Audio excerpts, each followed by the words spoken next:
사무엘 13장 1절에서 19절 말씀. 그 후에 일이 있느니라. 다윗의 아들 압살롬에게 아름다운 누이가 있으니 이름은 다말이라.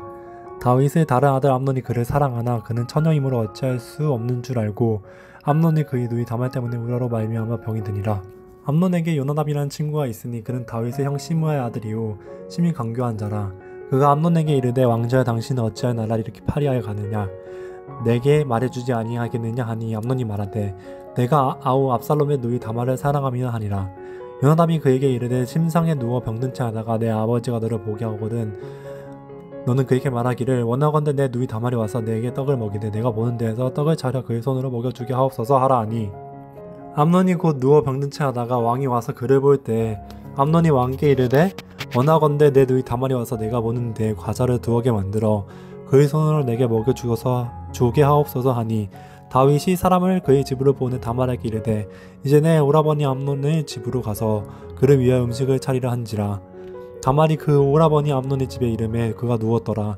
다말이 밀가루를 가지고 반죽하여 그가 보는 데에서 과자를 만들고 그 과자를 굽고 그 냄비를 가져다가 그 입에 쏟아 놓아도 암논이 먹기를 거절하고 암논이 이르되 모든 사람이 내게서 나가라 하니 다 그를 떠나 나가리라. 암논이 다말에게 이르되 음식물을 가지고 침실로 들어오라.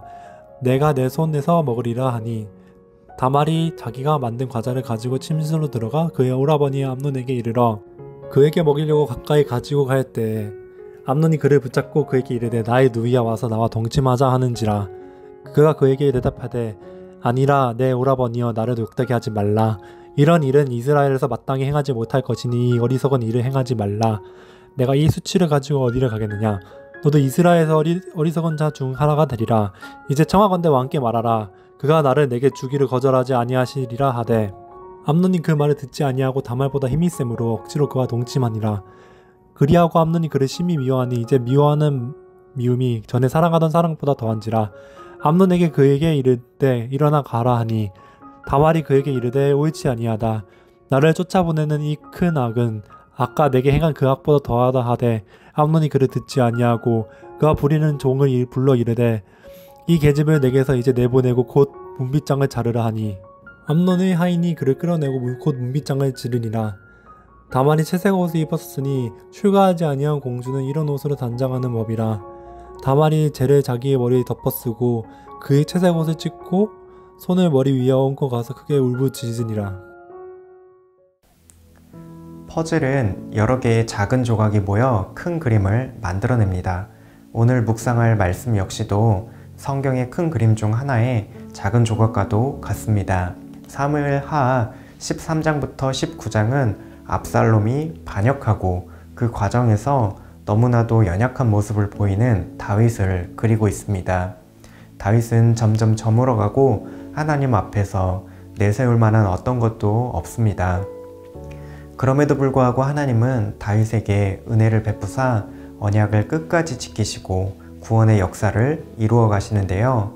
하나님의 신실하심과 사랑이 빛이 나는 큰 그림을 볼 수 있어야 합니다. 오늘 본문은 이 모든 것의 발단이 되는 사건입니다. 하나님 나라의 통치를 이루어갈 다윗 왕가에 죄가 침투하는 모습입니다. 오늘 말씀을 통해서 죄가 지닌 힘이 무엇인지 함께 살펴보도록 하겠습니다. 첫 번째, 죄는 전염성이 있습니다. 암몬이 저지른 죄는 다윗의 죄를 떠오르게 만들죠. 암몬의 마음속에는 이복 동생 다말을 향한 욕망이라는 죄악이 자리 잡습니다. 울화가 치밀어 올라 병에 걸렸다라고 말할 만큼 심각합니다. 그의 사촌이자 친구인 요나답이 이 욕망을 부추깁니다. 암논이 병이 든 채 누워있다가 아버지 다윗에게 다말을 보내달라 부탁하라고 말하죠. 이 일이 얼마나 간사하고 악한가 보면 다윗이 밧세바를 취할 때와 흡사합니다.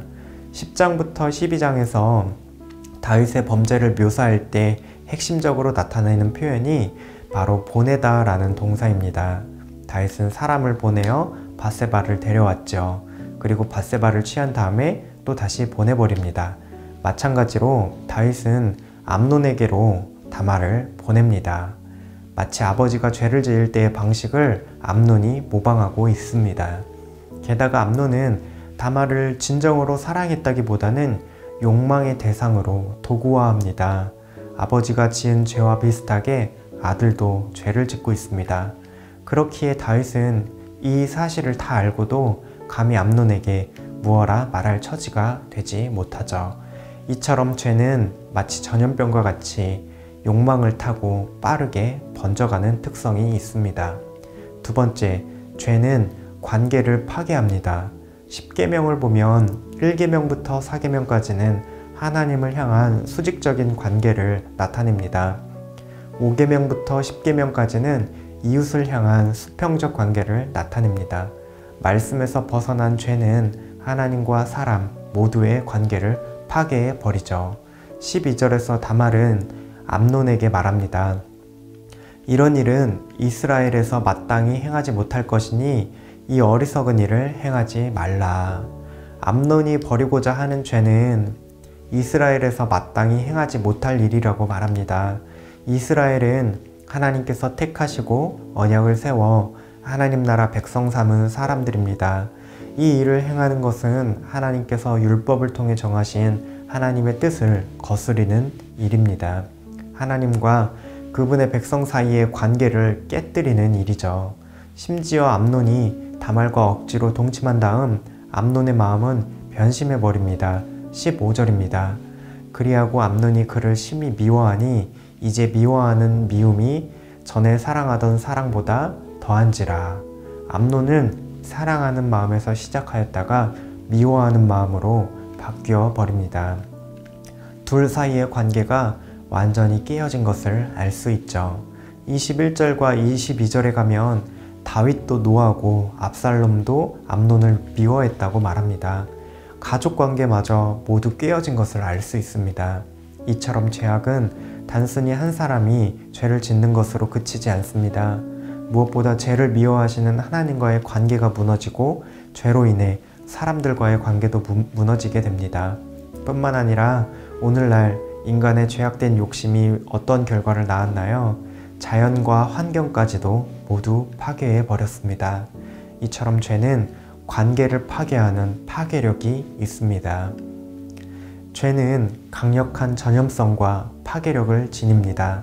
이처럼 강력한 죄가 다윗 왕가의 침투에 하나님 나라를 무너뜨릴 위기에 처해 있습니다. 오늘 말씀은 결국 죄의 해결 가능성은 바로 사람이 아니라 하나님께만 있음을 철저히 보여줍니다. 바울은 로마서에서 모든 사람이 죄를 범하였음에 하나님의 영광에 이르지 못하더니 라고 말합니다. 우리는 모두가 죄인입니다. 하나님 앞에서 죄를 범하지 않은 사람이 하나 없습니다. 우리의 의지만으로는 죄를 넘어서기가 힘듭니다. 그렇다면 말씀 속에서 우리가 바라볼 수 있는 죄의 해결책과 희망이 무엇이었나요? 인간의 연약함 중에도 신실하게 언약을 붙드시고 구원의 역사를 이루어 가시는 하나님만을 바라보고 소망하게 만듭니다. 앞으로 전개될 말씀은 다윗이 약하고 쇠한 가정 속에서도 하나님께서 다윗을 붙드시는 그 손길이 등장합니다. 다윗의 후손으로 오사 우리를 대신해 모든 죄의 짐을 짊어지실 구원자를 기대하게 만듭니다.